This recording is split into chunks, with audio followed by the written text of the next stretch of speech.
Alam nyo ba na kayo ang dahilan kung bakit hindi tayo nawawala ng content dito sa YouTube? So ngayon guys, i-discuss natin kung paano ko nasabi ito. So bago pala natin simulan ang vlog natin for today's, gusto ko lang magpakilala sa inyo. Ako po pala si DJ and most of my videos ay nakapokus sa pagbibigay ng tips dito sa YouTube.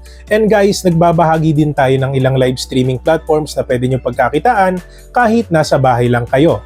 Bilang content creator guys, is hindi rin maiwasan na mawalan tayo ng content. Let's just say ngayong araw, sa mga susunod na araw, at para bang nawawalan na tayo ng pag-asa magkaroon ng content na may upload dito sa YouTube. At ito rin yung nagiging dahilan guys, that's why yung iba nag-quit, yung iba tumitigil na sila sa pag-upload ng videos kasi nga kahit anong pilit nilang gawin is wala silang maisip na may content. And guys, sa vlog na to, i-discuss natin kung bakit nga ba always din tayo may content. Kahit sabihin natin na nag-upload lang tayo once or twice a week. So guys, yung pinakang unang advice ko sa inyo is obserbahan nyo po or magbasa kayo ng mga comments sa videos nyo. Syempre guys, depende po yan sa niche na meron tayo. But sa sitwasyon ko kasi guys, dahil nakapokus ako sa YouTube tips, is may mga viewers tayo na madaming katanungan about sa YouTube, lalo na yung mga nagsisimula pa lang dito. So magbigay po tayo ng example. Like for example, yung niche nyo is all about pagluluto or cooking. So ano ba madalas yung mga comments na pwede nyo mabasa sa videos nyo? So, pwede nilang sabihin doon na, uy, ang sarap naman yan. Uy, baka pwedeng next video mo gumawa ka naman ng tutorial kung paano magluto ng ganitong dish. So, dito nagkakaroon kayo ng idea kung ano yung pwede nyong gawin sa susunod na content nyo. And guys, alam naman natin sa mga videos natin is umaabot tayo sa point na ang nababasa natin ng mga comments doon is umaabot ng 100, minsan umaabot pa ng 1,000 comments, di ba? So doon sa mga comment na yun guys, imposible na wala kayong mabasa na any recommendation, questions, or suggestions na pwede nyong gawin sa susunod na topic nyo for your next vlog. Kaya sa akin guys, dumadating ako sa point na pagka talagang wala akong maisip na video or content na gagawin is pumupunta ako sa community, so nagbabasa-basa ako ng comments ng mga viewers ko at pag may nabasa akong comment, ginagawa natin yon ng research and then syempre kahit papano is mabigay natin yung sagot sa katanungan niya. So dahil dito, nakakapagawa tayo ng content and at the same time, nasasagot natin yung katanungan ng viewers natin which is nakakatulong po hindi lang dun sa nagtanong, sa inyong lahat na din. Kaya para sa akin guys, sobrang halaga po na tuwing mag-upload kayo ng video is dapat pansinin nyo or magbasa kayo ng comments sa mga videos nyo. Kasi hindi natin alam na baka ito yung maging reason para kahit papano is magkaroon kayo ng mai-content for the next day or sa susunod na linggo. Ang madalas na nagiging problema lang naman guys sa ganitong strategy is kung hindi related yung comments ng mga viewers nyo doon sa niche na meron kayo. So ano yung ibig ko sabihin guys? Kung hindi organic yung growth ng channel nyo or let's just say kasali po kayo sa mga GC, group, or live stream at ang napapansin yung mga comments pare-parehas lang like for example, support from ganito, support from ganyan, count me in, tara res bakan.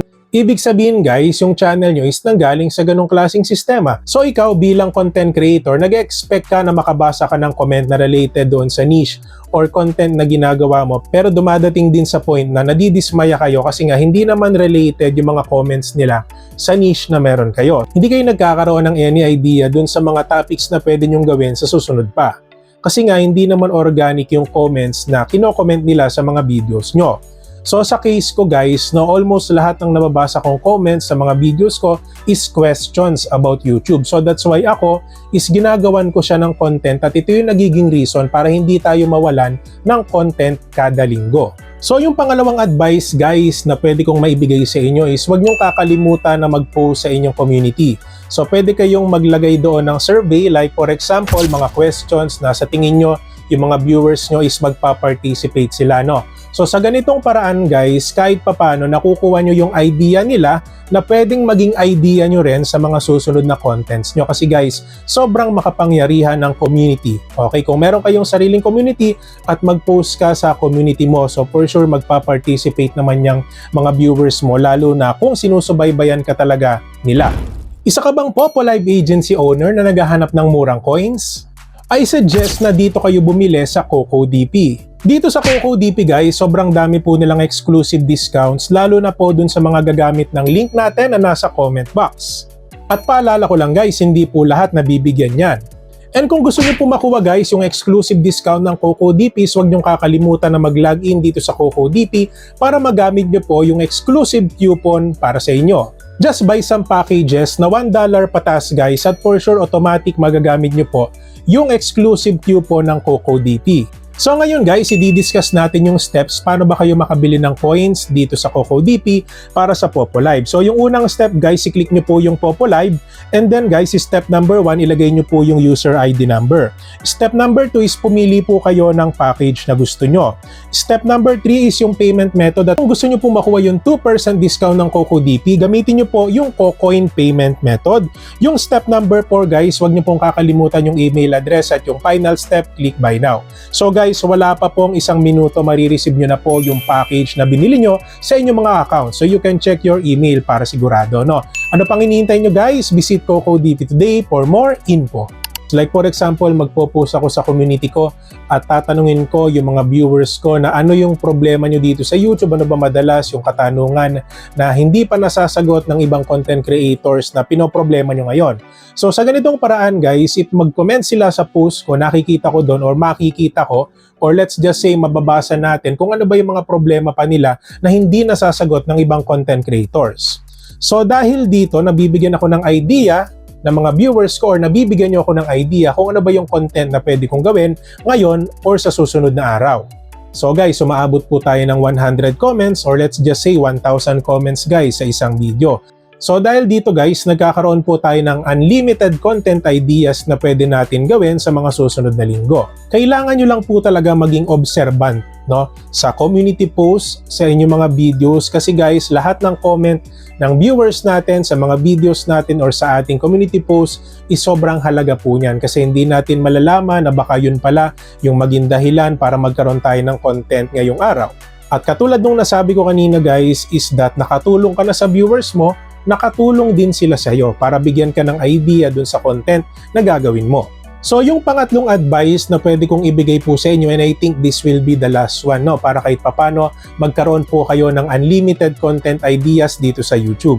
Manood kayo ng mga contents sa YouTube na merong similarity sa niche na meron kayo.